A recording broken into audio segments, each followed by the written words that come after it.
Я никогда не делал игры ради денег. Более того, они меня никогда особо не интересовали сами по себе, разве что японские визуальные новеллы. В первую очередь я всегда ощущал себя именно писателем, хотя почти всю жизнь я работал в IT. Когда в январе 2010 года появилась демо-версия того самого «Эроге с маскотами», я прочитал ее и очень заинтересовался. До этого жанр визуальных новелл в нашей стране представлен не был. Конечно, они выходили, но о них знали в очень узких кругах. Тогда я предложил ребятам свою помощь в качестве сценариста, и они дали зеленый свет и взяли меня в команду. Я с головой влился в геймдев и уже через несколько месяцев стал руководителем проекта, сумев все-таки довести его до релиза. Меня зовут Антон Аркатов, я автор «Бесконечного лета» в том виде, в котором вы его знаете, и, надеюсь, любите.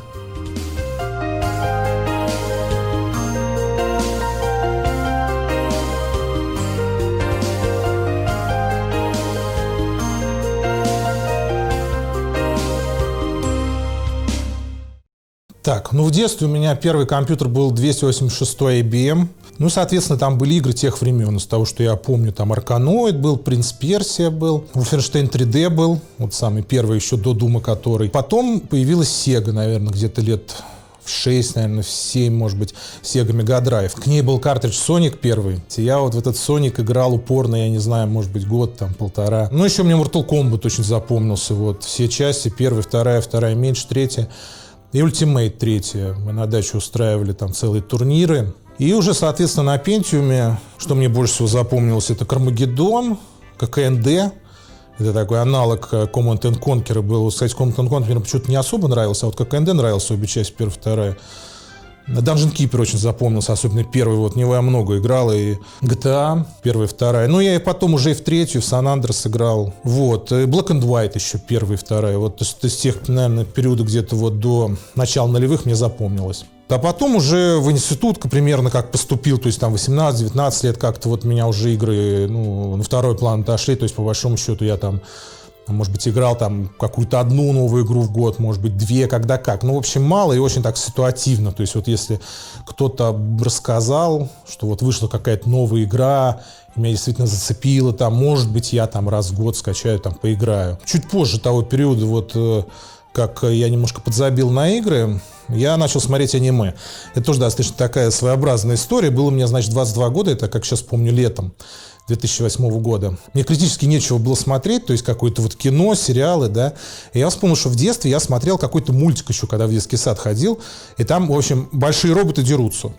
Начал гуглить, потратил на это, я не знаю, вот чтобы не соврать, реально, наверное, месяц где-то, потому что этих роботов много, я, значит, скриншот смотрю, там какие-то отрывочки на ютубе, и понимаю, что это все точно не то. Но в итоге, в общем, я нашел, называется «Роботек». Я посмотрел, думаю, а что это, аниме, думаю? Ладно, значит, все, значит, будем аниме смотреть, потому что до этого у меня мнение, собственно, о японской анимации было, такое, скажем, основано на том, что тогда в моем круге общения это считалось не очень, скажем так, приемлемо. Вот. И я даже не вдаваясь в подробности, собственно, руководствовался этим мнением, и мне все нормально было. Но, посмотрев «Роботек», узнав, что в основе, собственно, там аниме, да, подумал, а что не продолжить? И там уже смотрел «Тетрадь смерти», там, «Евангелион», «Эльфийскую песню», «Код Гиас», в общем, и так далее. Чуть позже, может быть, там, а может быть и тогда, я уже даже не помню, там, 8-9 год, узнал, что, собственно, есть визуальные новеллы, и решил начать читать. Первая у меня, по-моему, Ever 17 была, такой достаточно стандартный выбор, в общем-то, для ньюфагов. Прочитал, понравилось. Но больше всего мне запомнилась такая вот игра Гэс Джона Мао, «Дьявол на Г-струне». Запомнилось тем, что это, во-первых, интересный детектив. Там действительно есть неожиданная концовка. То есть вот я, как сейчас помню, первый раз читал, я действительно не ждал. И этим мне очень запомнилось. То есть если выделять самую такую любимую, то я назову однозначно ее. Я с самого детства всегда любил читать. Я даже всю школьную программу прочитал. Даже, вот, например, «Войну и мир» прочитал. Причем я не просто ее прочитал, но мне даже понравилось, честно скажу. Еще любил фантастику читать с самого детства. Особенно Лема. Вот, мне Лем всегда нравился. Вот я помню, когда я в детстве взял с полки такой сборник был советский, я не помню даже, как назывался, «Советская фантастика», там была подборка разных авторов. И вот там была книжечка, значит, Лем Магелланово облако и «Солярис». Мне очень тогда Лем прям в душу запал. Вот. После него там Стругацких читал, что-то такое, там Шекли уже. Соответственно, пошел по отцам-основателям, как говорится. В том числе и русскую классику любил тоже. Мой писательский опыт, наверное, начался с каких-то коротких таких очерков. на уровне вот чуть ли не постов в ЖЖ. Я на самом деле это практически никуда не выкладывал, только на какой-то там вот местный локальный музыкальный форум, который сейчас уже давно не существует. Писал просто что-то там о жизни, как какие-то такие запоминающиеся события, эмоциональные, какие-то любовные переживания вкладывал, да, в это. Короткие очерки, буквально там 1-2 страницы, может быть. Потом уже за 20, там, 22, 23 писал какие-то коротенькие рассказы, и даже там одну повесть написал, тоже выложил в интернет. Так вот, не будучи уверен в своих силах, выложил и нигде не рекламировал. То есть ее никто даже, наверное, не читал толком. Хотя потом откопали, кстати говоря, уже потом нашли. Я поступил учиться в финансовую академию, которая сейчас называется финансовый университет. Но на самом деле поступать туда не очень хотел, потому что я в детстве и в молодости занимался футболом и, в принципе, скажем так, мечтал стать футболистом, хотя, конечно, трезво понимал, что здоровья мне не хватает в плане там вот колени у меня постоянно летели, к сожалению. И так что мне, в принципе, нужно было куда-то поступать, но мне было все равно. Мне мама говорит: будешь вот у меня там, значит, знакомый сын маминой подруги, финансовая академия, тогда начало нулевых все хотели быть не программистами, как сейчас, да, а экономистами и, соответственно, юристами. Поступил, отучился я там 1,5 курса, и, собственно, меня отчислили просто за непосещаемость, потому что я просто не ходил туда. Мне было настолько неинтересно, что я даже не ходил. Вот. А потом я, кстати говоря, пошел и решил поступить на философский факультет МГУ. Отходил подготовительные курсы туда. На момент, когда там были экзамены, я, к сожалению, получил очередную травму колена и провалялся там перед операцией, после операции, реабилитации, и там, в общем, не до экзаменов было. Вот, соответственно, потом уже работать пошел. Какое-то время я там пытался закончить на вечернем, на заочном, как-то так, не активно. Потом уже я пошел работать в IT. Меня, в принципе, до определенной степени там все устраивало, и как-то вроде и не нужно уже было. Но я знаю, что сейчас вот уже геймдев развивается, это стало модно, соответственно, появляются какие-то специальности, факультеты там в институтах, в университетах. Я, на самом деле, у меня двоякое отношение, потому что, с одной стороны, что такое геймдизайнер? Мне кажется, это, в первую очередь, креатив. А можно ли научить креативу, да? Вот, предположим. У нас же, как таковых, нет факультетов, где учат писателей, да? Есть литературные какие-то, понятно, там есть русский язык, но это все равно немножко не то. Поэтому я, в принципе, отношусь положительно, но как, скажем, что-то дополнительное, вот так вот, что-то дополнительное. То есть, если у человека вообще нету каких-то задатков, способностей, да, мне кажется, этому не научить. Если есть задатки, то можно развить, мне кажется, любой скилл. В этом я на 100% уверен. Мне кажется, что основное, в общем-то, развитие – это вот две вещи. Во-первых, это нужно много читать, потому что, чтобы что-то делать, нужно это не только это делать, но и знать, что ты делаешь, да. Потому что если ты хочешь снимать фильмы, ты должен смотреть фильмы, да, то есть ты не можешь взять камеру, не видя толком ни одного фильма, и что-то хорошее снять, практически, да, потому что тебе на что-то нужно ориентироваться. А для писателя чтение – это еще и повышение эрудиции, начитанности, то есть ты будешь понимать, как другие пишут, и, соответственно, что-то из этого применять потом в своем творчестве. И второе – это практика. В любом случае нужно писать, в любом случае. С моей точки зрения, и вообще, наверное, это общепринятая точка зрения, что есть два подхода к писательству. Кто-то пишет из головы, то есть весь поток сознания переносит на бумагу, пишет абзац за абзацем, потом это все отлеживается, чтобы уже глаза не мозолило. Я не знаю, час, день, неделю, и потом перечитывает и что-то удаляет, что-то оставляет, что-то правит. Удаляет зачастую много, то есть в этом и смысл. А второй подход – это сидеть, смотреть на белый лист и ждать, грубо говоря, когда вдохновение придет. Мне ближе все-таки второй подход, потому что я себя знаю, если я напишу 100 абзацев, пройдет неделя, я потом 100 абзацев эти удалю, если это все будет написано в тот день, когда не идет. То есть мне проще смотреть на белый лист, дождаться, когда пойдет, и тогда я могу написать там не 100, а 10, но при этом я буду точно знать, что через неделю все 10 останутся, то есть я исправлю практически там только ошибки какие-то, может быть, стилистические, и что это действительно будет хороший текст, я буду в этом уверен. До того, как я занялся бесконечным летом, я занимался IT, SAP, то есть это ERP-система, система управления предприятием. Ну, если простым языком объяснить, это такой очень сложный 1С, грубо говоря. Вот. Занимался его внедрением как консультант в различных компаниях. Там, из одной в другую приходил, там зарплата где-то увеличивалась, но работа абсолютно одинаковая была. То есть вот внедрение.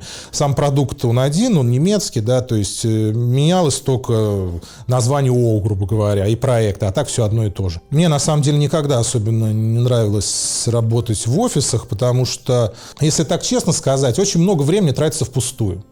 То есть ты можешь прийти в 9, уйти в 8, там, просидеть на работе там, практически 12 часов, из них реально работать, 2-3, да, все остальное время ты, в общем, сидишь и, по большому счету, в потолок плюешь, но, естественно, никто тебе никогда никакой там свободный график посещения или там чуть позднее приходить на работу, никто это не позволит, да, потому что, типа, ты в любой момент можешь понадобиться, а можешь не понадобиться. Ну, первый раз я вообще познакомился с имидж-бордами, наверное, еще, в общем, я даже не помню, году в 2004-м, там, еще Форчан я видел. Но я его только видел, я на самом деле никогда не заходил толком, то есть знал о его существовании. А вот после того, как начал аниме смотреть уже там вот в 2008-2009 году, я вот так вот попал вновь, скажем так, на имидж-борды именно с точки зрения аниме. То есть я сидел в ВА, в основном там читал, создавал треды, общался, обсуждал аниме, соответственно, там шуточки, картиночки постилось, ну, все такое.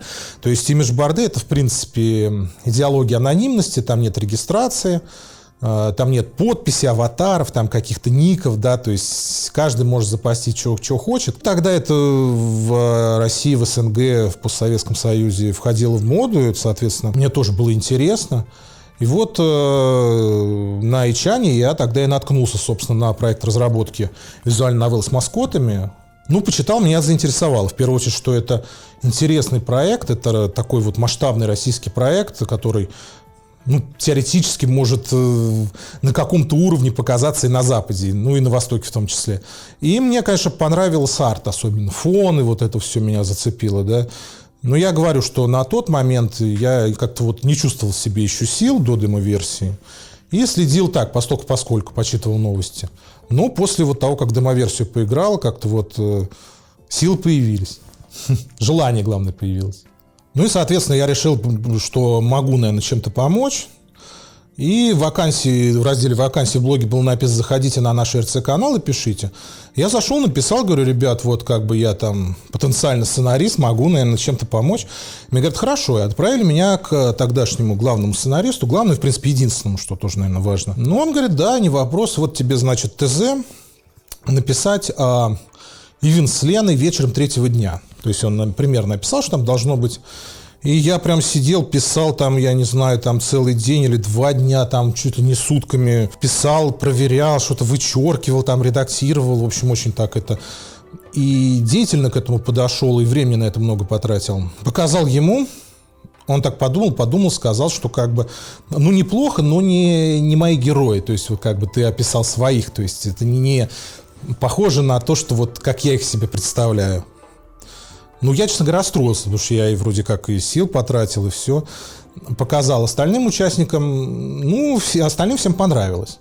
Ну, и мы решили вроде как бы попытаться совместно работать. Да, то, что я написал, вошло практически полностью, да, я думаю, даже полностью, может быть, с какими-то коррективами спустя уже только стилистическими. То есть это вечер 3-го дня с Леной, да, все вошло. 4 художника, наверное, 1 моделер, 2 музыкантов. Ну, 2 программистов, ну, точнее, один так скриптор. Ну, вот 1 сценарист был и я. Важны это фоны. Это Арсений Чебынкин их рисовал, Арсений XC, с помощью моделера ВВЦ, то есть про него тоже нельзя забывать. Большинство фонов сначала рендерилось в 3D, а потом уже красилось в фотошопе. Вот, потому что в любом случае встречают по одежке, да, и «Бесконечное лето» многие люди знают именно как игру с красивыми картинками, что уж говорить, да, потому что изначально, если ты натыкаешься на нее в Steam, или там в Google Play или в App Store, ты видишь картинки, и ты видишь именно вот эти вот красивые фоны. То есть в первую очередь я, конечно, выделю вот Арсения. Ну и потом музыка, это Сергей Ебок, наш композитор, который тоже написал множество запоминающихся треков, которые, ну, многие помнят, которые многие любят. Художник Кун был, собственно, основателем проекта, ему в голову пришла идея. В конце весны 2008 года он создал тред на Ичане: ребята, давайте запилим аэроги с маскотами. Вот. Он был, как говорится, папой многих маскотов. в том числе Славе Тян, Лена, Уныл Тян, СССР Тян, Ульяна. Вот. И он нарисовал какие-то первые картинки с ними, придумал образы. И потом, соответственно, потихонечку собрал команду. То есть он стоял как бы у стоков. А в проекте он занимался спрайтами. То есть спрайт — это вот картинка героини, которая стоит на фоне. Привет, я художник Кун, и я, пожалуй, останусь анонимным. Как видно из ника, занимался я тем, что рисовал разные анимешные картинки на имиджбордах. Ник мне, кстати, присвоили там же, и я им горжусь. На бордах с другими анонимусами я сочинял и отрисовывал множество маскотов, а также придумал своего персонажа, известную вам под именем Славе Тян. Идеи сделать игру в жанре визуальной новеллы или дейтсима в анимешной рисовке давно сидели у меня в голове, но толчком к активной деятельности для меня стало разочарование в красном космосе. Ведь идея игры была-то отличная, а вот реализация — полный слив. Как раз в тот момент и был создан легендарный тред с предложением делать игру с маскотами. Обсуждение развернулось, был создан чат, куда я, собственно говоря, и пришел со своими идеями и навыками. Вот тут и понеслось. Если вернуться к «Бесконечному лету», то его героями были выбраны достаточно характерные и узнаваемые маскоты того времени. Двач в роли Цундеры, Унылка в виде Тихони, СССРка Генки и моя правильная Славя. Проработка характеров персонажей на стартовом этапе была не очень глубокая, но когда они попали в РОГ, то их черты, на мой взгляд, стали развиваться, и в конце концов у них даже появились свои имена. Алиса – прототип Двача, рыжая девчонка и достаточно хулиганистый персонаж, под стать комьюнити. Унылка – это маскот Ичана, где и зародилась наша игра, но унылость преобразовалась скорее в скромность и застенчивость. Ульянка сама по себе неплохо развивалась в народном творчестве, она сохранила шкодливые черты, хотя стала более Генки.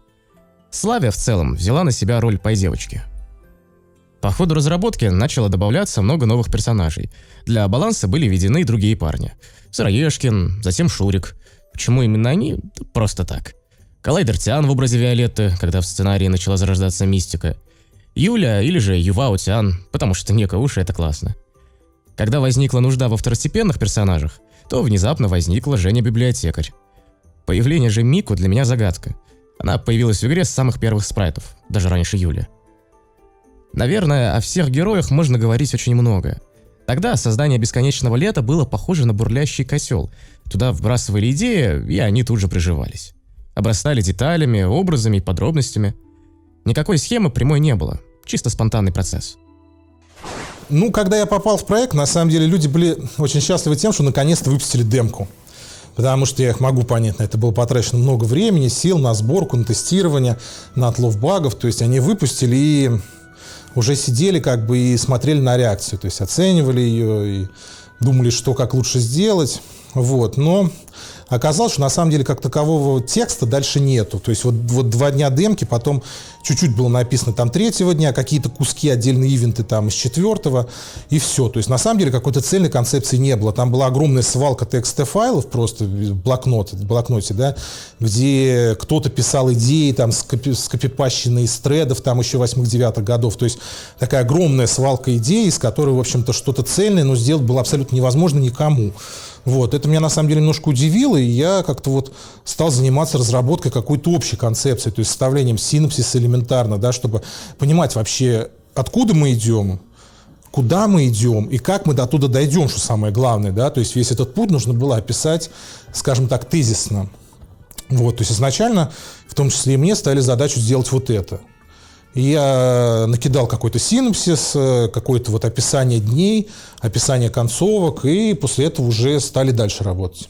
Демо-версия в плане текста мне не очень понравилась, потому что он сухой был, много канцелярита было, и там вот герой, он какой-то был, не чувствовалось в нем жизни, да, потому что жизнь — это не обязательно, чтобы он был веселый, позитивный, он может быть угрюмый там и в депрессии находиться, но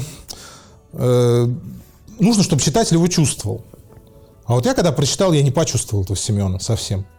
С моей точки зрения, чтобы персонаж ощущался живым, нужно в первую очередь самому чувствовать этого персонажа и верить ему. То есть ты должен хорошо знать его характер, ты должен хорошо знать, как он поступит.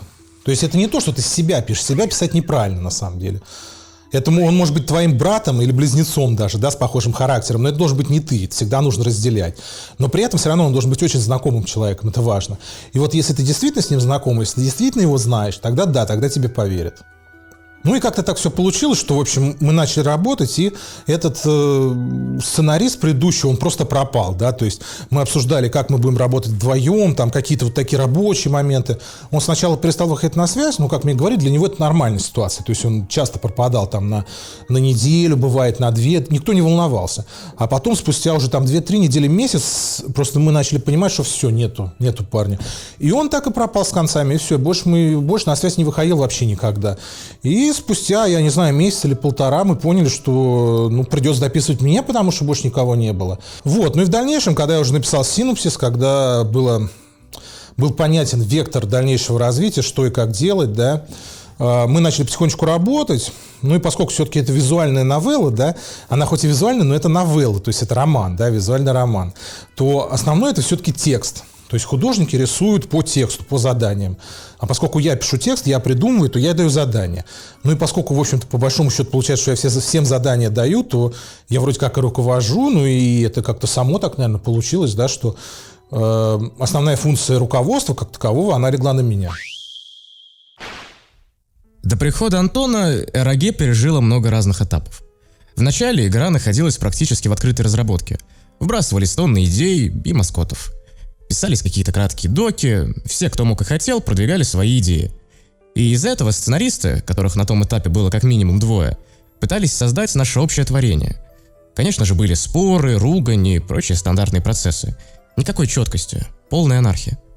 Разработка то вспыхивала, то утихала. На смену первым сценаристам приходили другие. В периоды уныния в очередной раз перерисовывались спрайты. Кстати, до финальной версии они прошли не менее 5 итераций. Поставлялись фоны для локаций, писалась музыка. И вот в какой-то момент появился Антон. Он начал убеждать всех в своей исключительной продуктивности, и ему поверили. Так он приступил к работе. Тогда же и начало складываться мнение, что лучше выпустить хоть что-то, но завершенное, дабы наши труды не пропали. В этот момент по сценарному наполнению игра пошла в совсем другую сторону, нежели я хотел изначально, когда думал о проекте мечты. И финальный продукт стал совсем не тем, каким его ожидали. Значит, визуальная новелла «Бесконечное лето» — это визуальная новелла про маскотов. Маскоты — это талисманы, грубо говоря, да, вот различных имиджборд. И это изначально была такая идея, что все девочки будут маскотами. Соответственно, я ничего тут не придумывал и основывался на том, что было, на изначальной идее художника Куна, да, то есть это Алиса, это Двачтян, это Славя, она такая из Славитян, это Ульяна из Сертян, это Лена Унылтян, это Юлия Юваутян, это, значит, Мику, это Мику Вокалоид. Ну и там еще есть Женя, это, сейчас уже никто не знает, был такой Мизгол персонаж. В ЖЖ это давно было, вот это типа его женская версия. Соответственно, Виола, это Виолетта, это Коллайдер, такой Коллайдер, значит, большой андронный, тоже женская версия. Ольга Дмитриевна, это Мутян. Это Сычана с Банхаммером ходит, всех по голове бьет, банит. Вот. Характеры основывались, во многом на характерах этих маскотов, потому что, какое количество по ним картинок, различных там паст, фанфиков, тредов, примерно можно понять, да, что там Алиса, она такая более боевая пацанка, Лена, она тихая, скромная, да. То есть основу характеров я, конечно, брал как бы фольклор, скажем так. То есть тут не нужно, нельзя, и главное, не нужно было изобретать велосипед абсолютно. Вот. Добавлял, наверное, что-то свое, как я их видел, этих героинь, потому что, в зависимости от рута тоже они по-разному раскрывались, да, то есть если Мику в основном сценарии это одна Мику, а Мику в своем руте это уже другая Мику, да, это Маша. Вот. Но все равно основы характера все-таки, да, я брал, наверное, за стереотипы этих маскотов и в дальнейшем уже развивал. Меня часто задают вопрос, какой смысл, да, в игре «Бесконечное лето». Если говорить на основе чего, то многие на самом деле догадывались, что каждая героиня, каждый рут — это какая-то вот черта характера Семена, которую он хотел бы улучшить, наверное, в жизни, да. Вот. И если ты получаешь хорошую концовку с этой героиней, то, соответственно, он как бы эту черту характера улучшает.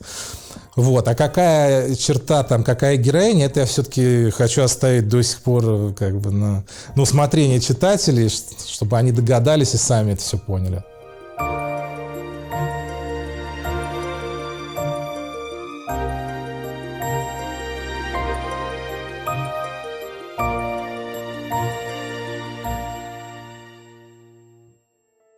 Году, наверное, в 2012 примерно я ходил на концерт Моно, это такая японская пост-рок-группа. Вот здесь раньше рядом был клуб «План Б».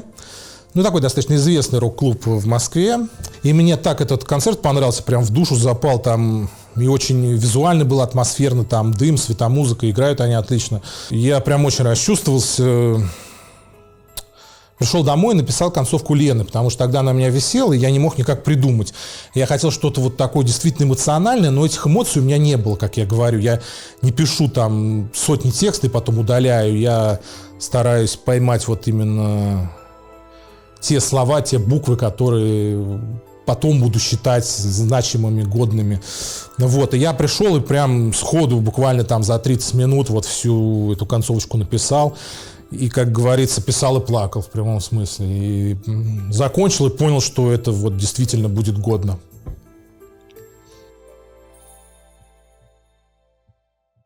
«Бесконечное лето» разрабатывался, конечно, долго. Если считать все время, это 5,5 лет получается. Это долго, да, я не спорю. Но так долго, в первую очередь, потому что это же все-таки инди, да, это независимое. У всех была основная работа, это важно, да, то есть люди выделяли время, отрывали не только от работы, но и от хобби, от семьи, да, от отдыха элементарно, от сна. И поскольку быстро разработать не получилось, быстро выпустить, то, соответственно, у многих уже начал пропадать запал со временем, с годами, да. И, к сожалению, надо признать, что вот в какие-то года, например, там 10-11 практически ничего не делалось. Вот, ну вот, очень мало. То есть поначалу было нарисовано много фонов, там музыки, да, и потом ударно в конце, вот уже в 2013 году там ударно было закончено. Когда вот я уже уволился с работы и понял, что надо в конце концов это дело заканчивать. К началу осени 2013 года мы уже подходили к каким-то финальным билдам, уже к бета-версии. Но там возникла проблема, что не всем нравились некоторые спрайты, причем в том числе и другим художникам. И у нас были, скажем так, художники на подхвате, и мы долго обсуждали, стоит ли их перерисовывать как-то немножко даже, там, может быть, не просто, не полностью, но где-то там отретушировать, может быть, немножко лица поправить. И это очень долго обсуждалось, но в итоге решили, что, наверное, все-таки стоит. И мы это сделали, к сожалению, без согласия того художника, который рисовал спрайты. Но ему в итоге все это дело не понравилось, и он слил в интернет тот билд, ту версию игры, которая была крайне на тот момент. Это, конечно, ситуация неприятная, я с себя ответственности не снимаю, потому что, в общем-то, финальное слово все равно было за мной, и как бы я дал отмашку, что ладно, давайте править, давайте дорисовывать. И, наверное, конечно, так делать не нужно было все-таки согласовать. Но, к сожалению, получилось, как получилось. Но мы все-таки более-менее оперативно все это решили, дорисовали там последние несколько картинок, вот, гаремной концовки. И в итоге 21 декабря 2013 года выпустили игру. Выпустили ее первоначально чисто только на торренты. И просто там на файлообменник в нашем блоге. Поначалу мы вообще никак не рекламировали, абсолютно. Большинство из нас было довольно, что мы вообще наконец-то закончили, и хотелось уже просто отдохнуть на самом деле. То есть мы просто выложили торренты, файлообменник, сделали пост там в группе ВКонтакте на Ичане на 2Ч, и все. И никакой ни рекламы, ничего, все выдохнули и просто ждали, что будет. Как бы смотрели на это как зрители уже. Ну, какая-то популярность, наверное, появилась за счет сарафанного радио, то есть народ сам разнес просто по соцсетям, там где-то, я не знаю, там в мессенджерах друг другу рассказали, и она как-то постепенно появилась, вот постепенно. Но основная популярность все равно, конечно, пошла после релиза Steam. Это было в ноябре 2014 года. Примерно тогда же был релиз Google Play, чуть позже в App Store. Вот. Основная популярность появилась после этого, потому что, ну, даже вот смотря там статистику посещения паблики в ВК, да, то есть там просто вот экспоненциально все, скачок был посещаемости, подписчиков и так далее, популярности. То есть после этого, да, вот как-то уже появилось ощущение, что вроде бы сделали что-то значительное. «Бесконечное лето» изначально планировалось бесплатным проектом. Я никогда не рассматривал никакие варианты вознаграждения, кроме возможных донатов. У нас не было желания заработать на бесплатной игре. Ну, если у кого-то возникали такие мысли, то я уверен, что тут бы возникла куча юридических тонкостей в связи с размытостью вклада каждого из участников проекта, а персонажи и вовсе были в каком-то смысле общественным достоянием. Да и я скажу больше, наш последующий опыт разработки показал, что самим распространять бесплатную версию игры вполне хороший маркетинговый ход. Мне кажется, главный секрет популярности «Бесконечного лета» в первую очередь в атмосфере. То есть, возможно, он возвращает вот действительно людей в такую добрую сказку, да, такую советскую, в атмосферу такой вот доброты, искренности и честности того времени, когда не нужно было врать, что-то вот где-то темнеть, да, что ты мог чуть ли не квартиру оставлять открытой, не боялся ночью ходить по улице, да, как в анекдоте, что упал, тебя подняли, руку жмут, деньги в карман суют, да, породниться предлагают. То есть это такая атмосфера доброты и детства, да. И потом все это хорошо реализовано, да, то есть, опять же, это графика грамотно подобранная, это не совсем аниме, потому что аниме далеко не всем нравится, но при этом это такая яркая, мультяшная. Далее, это хорошая музыка атмосферная, ну и мне хочется, конечно, хотелось бы надеяться, что это хороший, интересный текст, хотелось бы верить. Вот, но на «Бесконечное лето» практически сразу стали делать моды, этому способствует, собственно, движок Ren'Py бесплатный. То есть он на это заточен. Это сделать максимально просто. Это может делать практически любой человек, который хотя бы там, я не знаю, знаком с Вардом буквально. То есть это моды стали делать вот практически с первого, со второго дня. А потом я добавил уже поддержку мастерской Steam, да, вот, то есть народ уже стал это удобно и централизованно грузить именно в Steam. Это удобно качать, это удобно там поиск там, и так далее. Модов в общем множестве сейчас, конечно, наделано огромное количество, то есть я даже вот боюсь представить, сколько там объемов в словах написано. Это целые мемуары, там даже не мемуары, а целая библиотека какая-то огромная. Моды есть хорошие, есть трэшовые, смешные, грустные, плохие. Большие известные есть, там «7 дней лета», там «Булки, кефир, рок-н-ролл», «Возвращение в Совенок». Но, если честно, я сам практически толком ничего не читал, потому что у меня какой-то небольшой диссонанс, знаете, это вызывает. Вот когда это вроде бы как твое произведение, а его вот как-то переделывают. То есть не в плохом смысле, ни в коем случае, я не говорю, что это плохо. Но вот у меня как-то вот не ложится этот текст в голову, да, почему-то. Я даже, честно говоря, себе объяснить толком до конца не могу, но очень тяжело ложится в голову. Поэтому я так где-то немножко отрывками что-то читал, но не берусь оценивать, потому что мне бы не хотелось, чтобы мои произведения оценивали, да, прочитав 2 страницы. Но могу точно сказать, что есть хорошие моды, это однозначно. Может быть, даже есть те, кто чисто по тексту лучше, чем оригинальный сценарий. Я не сомневаюсь, что такие вполне могут быть. От себя отмечу, что хороших модификаций действительно много. Приятно, когда произведение, в котором ты участвовал, получило такой резонанс и стало толчком для творчества многих. Из полностью прочитанного и лучшего, в моем понимании, атмосферы мода я отмечу «Булки», «Кефир» и «Рок-н-ролл». В нем «Бесконечное лето» получилось именно тем, каким я видел его на старте. Легкая романтика, лето, приключения и комедия. Все, что надо. Так что, если кто не играл, рекомендую. Я знаю, что в том числе сейчас организуются целые фестивали, да, по «Бесконечному лету». Народ собирается, отправляется вот в Сол-Волга, это, соответственно, лагерь в Тверской области, который стал прообразом лагеря «Совенок». Ну, в принципе, можно сказать, что это, конечно, интересное явление, когда я только об этом узнал, видел фотографии, люди переодеваются в пионерскую форму 30-40-летние, да, особенно когда только косплей, это у нас такой персонаж, который родился уже после релиза, он был в столовой, сидел на фоне, такой лысоватый такой мужичок там, низенький, с пивным брюшком, так лет 45, вот мне кажется, что половина участников «Совенок феста» косплеила Толика. У Толика на самом деле нет какой-то истории, я честно вам скажу, я даже не очень понимаю, откуда он родился, то есть кто-то вот на фоне столовой, где сидят пионеры, заметил вот этого персонажа, и, соответственно, его нарисовали в полный рост, и назвали Толиком, придумали ему историю какую-то, вот, что он там самый грустный, соответственно, житель Совенка. Но про него какие-то моды есть. Но он явно очень грустный персонаж. Но, насколько я понимаю, это чисто спонтанно такой. Вот чисто родился чисто спонтанно. Я после «Бесконечного лета» сильно не изменился, мне кажется, в личном плане. Мне, конечно, приятно были отзывы положительные, мне приятна была популярность, особенно благодарность, особенно когда там лично действительно высказывают.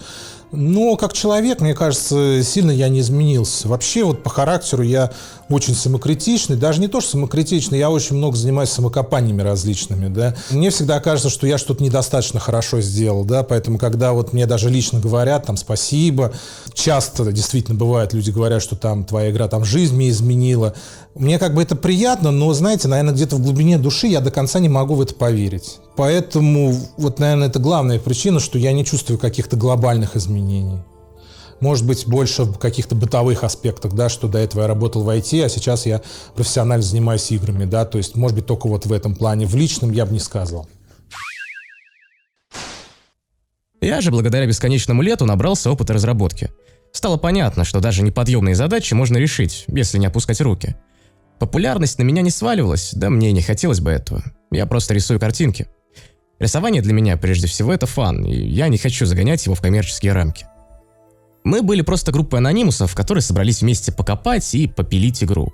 И игра однажды закончилась. Как таковой студии у нас не было. Было общее название Eroge Team, которое было собирательным образом места, куда приходили и уходили люди. Под конец разработки был создан логотип и придумано название Soviet Games. Просто чтобы зарелизить игру под каким-то общим именем. Да и оно вроде бы приходилось в тему сеттинга. Далее Антон забрал нейминг по наследству и начал разрабатывать личный проект. После релиза игры я поскучал, пообщался с остатком команды, и тут мы окончательно осознали, что делать игры прежде всего весело. Мы придумали себе новое название Moonworks и начали делать травницу. Прототип был собран быстро, но релиз, конечно, пилился дольше. После релиза какое-то время я, на самом деле, просто тоже отдыхал. Хотелось просто собраться в кучу, собрать кучу всей эмоций, потраченные на допил, на релиз, на все это. Вот. Ну вот где-то, наверное, весной 2014 года я пошел заниматься мобильными проектами, которые, в общем, никакого успеха не имели, как руководитель, то есть как директор небольшой такой студии, ну, по мелочи помогал там с креативом, какие-то такие вот моменты, такие геймдизайнерские чуть-чуть. Ну, работал там совсем недолго, потому что там не сошлись характерами с человеком, у которого деньги. Вот, это быстренько все закончилось. Игра потом в итоге вышла в релиз. Ну, в общем, о ней лучше не вспоминать. Вот. А после этого, в начале 15-го, вот буквально где-то уже, мы начали потихонечку разрабатывать «Любовь, деньги, рок-н-ролл». То есть сначала готовить какую-то основу, то есть финансовую команду, опять же, синопсис, да, то есть план, что вообще делать, за какие деньги, какой объем, сколько людей. Ну и вот, когда мы стартанули в апреле, по-моему, 2015 года, уже объявили о том, что будем делать следующий проект. То есть как бы какого-то контента как такового не было, то есть были только планы. Ну вот где-то стартанули вот тогда. Идея «Любовь, деньги, рок-н-ролл» у меня появилась еще, как сейчас помню, дождливым вечером ноября 2012 года. Я просто вот думал, что я буду делать после БЛ. Нужны какие-то идеи, да. И я сел, просто накидал пролог, вот то, что сейчас является прологом ЛМР. И я в Mindjet, это такая программка для составления интеллект-карт, то есть это облачка, зависимости, там всякие красивые картиночки, составил план первых практически там 7 дней игры со всеми развилками, зависимостями, выборами. Вот. Он был большой. Я уже потом, когда целиком писал синопсис, я на такую работу тратил по 2-3 дня. И вот на моменте, после уже релиза БЛ, когда стоял выбор, что делать дальше, какую игру, у меня было два варианта. Либо вот это аниме, там, в Японии 80-е годы, либо космическая такая новелка, скажем так, но я понял, что это все-таки должно быть 3D, это должно быть что-то типа Telltale Games, творчество их. Вот, и я понял, что я не очень разбираюсь в таком жанре, не готов его делать, во-первых, а во-вторых, это все дороже, и у меня не найдется финансов, и в итоге выбор остановился на аниме. Изначально идея «Любовь, деньги, рок-н-ролл» была такая, что я хочу что-то аниме, что-то в аниме-сеттинге, что-то 80-е годы, то есть тогда особенно моден был ретро-вейв, то есть что-то вот в такой ретро-атмосфере, с такой музыкой, и вернуться вот в эпоху до интернета и до распространения всех вот этих гаджетов мобильных, то есть когда не так вот активно люди общались онлайн, да и вообще не общались, то есть когда все общение было офлайн, то есть опять же вернуть какую-то искренность, да, то есть если в БЛ это был Советский Союз на Пионере, то здесь это город, это большой город, мегаполис, это атмосфера, не знаю, японских аниме 80-х, рок-музыки, опять же, все-таки в ЛМР рок-музыка играет важную роль, не только слово в названии, но там и одна из героинь, собственно, играет на гитаре, и про это будет много в игре, увидите. Персонажи ЛМР рождались, на самом деле, случайно. Если честно, у меня весь креатив практически рождается случайно. Я могу идти по улице, мне в голову приходит какая-то мысль, потом я ее долго додумываю, где-то записываю, оформляю как-то, но сами идеи приходят случайно. И вот ЛМР как концепция родилась вот целиком, то есть целиком родилась идея сеттинга Токио 80-х годов, рок-музыки, и сразу же вот на нее наслоились вот так вот вот персонажи, как писал Стивен Кинг, вы должны писать, то есть роман уже написан, вы его откапываете, вы его только откапываете потихонечку, там кисточкой счищаете там какую-то пыль, как ископаемый, то есть он дописан до вас, вы только археолог. Вот я никогда так, ну, у меня не так творчество происходит, мне вот как это божье откровение рождается, и потом потихонечку, как скелет, обрастает мясом, да. То есть героини рождались, наверное, на основе всех аниме, может быть, которых я просмотрел, то есть это какая-то вот некая такая вот квинтэссенция, может быть, да, то есть это если брать просто, то это может быть просто звучать, там, подруга детства, там, какая-то Оджо Сама, то есть леди, да, такая из высшего общества, значит, это бывшая девушка, она такая немножко себе на уме, с характером, немножко холодная, это староста класса такая, типичная, может быть, японка в каком-то плане. Но это только вот внешне. Это, может быть, в демо-версии только начало скрываться, но потом в игре вы точно поймете, что они все далеко не клишированные, что у каждой героини есть свой характер, свои проблемы, своя предыстория, своя жизнь. То есть вот мне, например, очень важно, чтобы, когда человек начал читать, чтобы он понимал, что вот эта героиня или герой, она родилась не в тот момент, когда он открыл книгу или запустил игру, что у нее есть собственная жизнь, она была до этого всего, да, что она жила и жила бы, и продолжала жить и будет, даже если бы он эту игру не запустил. Вот мне важно создать вот такой вот образ героя. И я надеюсь, что у меня получилось. В крайнем случае, пока вот по отзывам команды, переводчиков и тестеров вроде как да.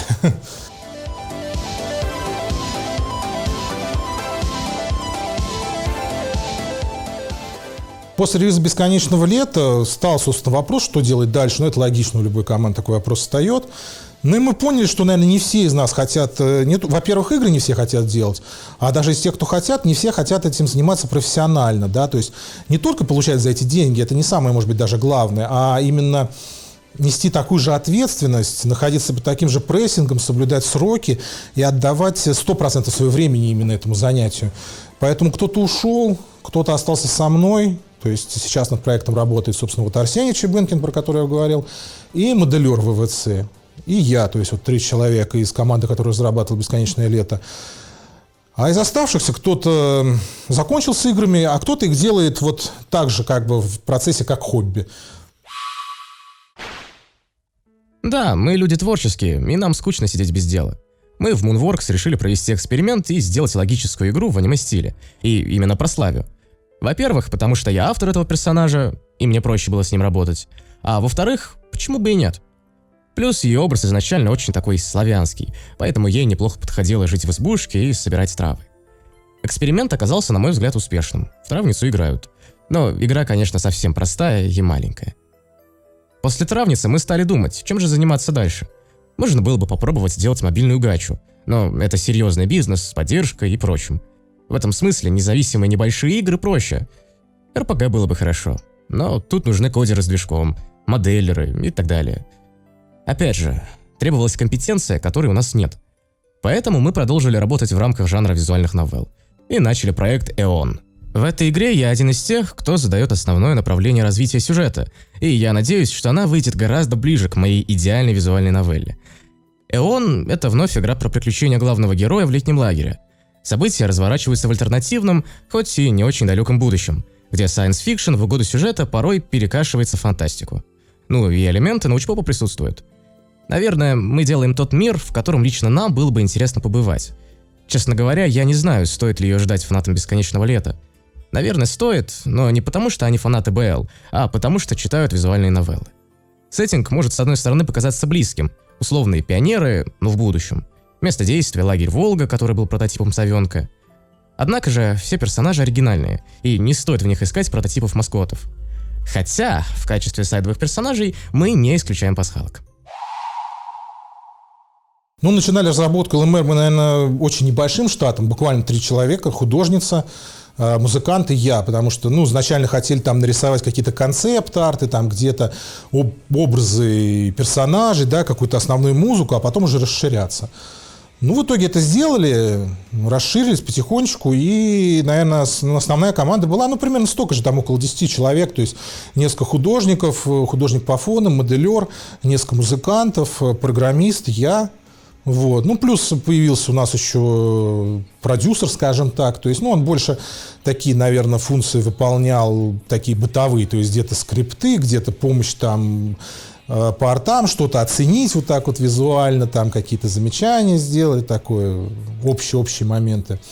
Ну и, соответственно, в процессе разработки количество активно задействованных людей менялось. Да? Кто-то заканчивал свое, кто-то начинал, кто-то иногда перерывы брал, например. Ну, программист, если он какую-то часть сделал, но пока у него нет нужного контента, он продолжить не может, да, там перерыв сделал. А все люди работали на коммерческой основе, начинали. Но понятно, что как бы закончил, основа закончилась, там, возобновил, основа возобновилась. То есть у нас нет какого-то офиса, да, нету людей на постоянной занятости. То есть мы все равно инди, может быть, немножко на уровень повыше. После того, как мы все-таки сделали демо-версию, мы запустили кампанию на Кикстартере, краудфандинговую. И, слава богу, она у нас вышла удачно. То есть мы собрали нужную сумму. И после этого сделали вторую деманд-кампанию на Indiegogo. То есть это кампания без срока окончания. Там тоже нам народ помогал, всем спасибо. Но потом перешли на предзаказы на сайте. Это, в общем-то, людям удобнее, наверное. Проект Кикстартера, я скажу так, что это не только деньги, это еще и огромная популярность, особенно на Запад. Если он успешный, это уже сразу ачивка, как в Стиме, что вот вы провели успешную Кикстартер-кампанию. Вот. Ну, так что надеюсь, что нам это поможет и финансово, и в том числе как пиар. Мне хотелось бы, чтобы народ по достоинству оценил «Любовь, деньги, рок-н-ролл». Надеюсь, что она выйдет не хуже «Бесконечного лета» во всех отношениях. Понятно, что, может быть, там уже немножко другая направленность, другой сеттинг, может быть, немножко другая аудитория будет. Но мне хочется, чтобы именно вот качество продукта, которое лично для меня вот важно, чтобы оно было не хуже. Потому что, как говорится, совесть лучший контролер, да, и я для себя самый требовательный, самый жесткий критик. И я думаю, что если игра в итоге мне самому понравится, то она и людям понравится. Ну вот у нас сейчас 14 сентября 2020 года. Мы до сих пор надеемся и все делаем для того, чтобы релиз случился до конца 2020 года.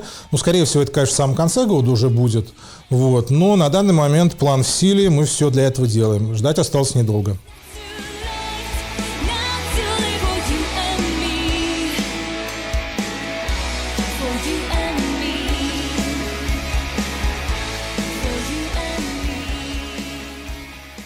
Спустя уже столько лет, возвращаясь, оглядываясь назад на «Бесконечное лето», мне, конечно, кажется, что что-то я мог бы переделать уже сейчас, там, имея столько лет опыта творчества, столько прочитанной литературы различной. Я бы много, может быть, что исправил именно с точки зрения стилистики, потому что, ну, в некоторых местах это, может быть, немножко простовато написано, да, но именно с точки зрения концепции вот всего, да, всей сюжетной линии я бы вряд ли стал что-то править, потому что законченный проект, я считаю, это законченный проект, а если переделывать, да, то сейчас и «Войну и мир» можно переписать.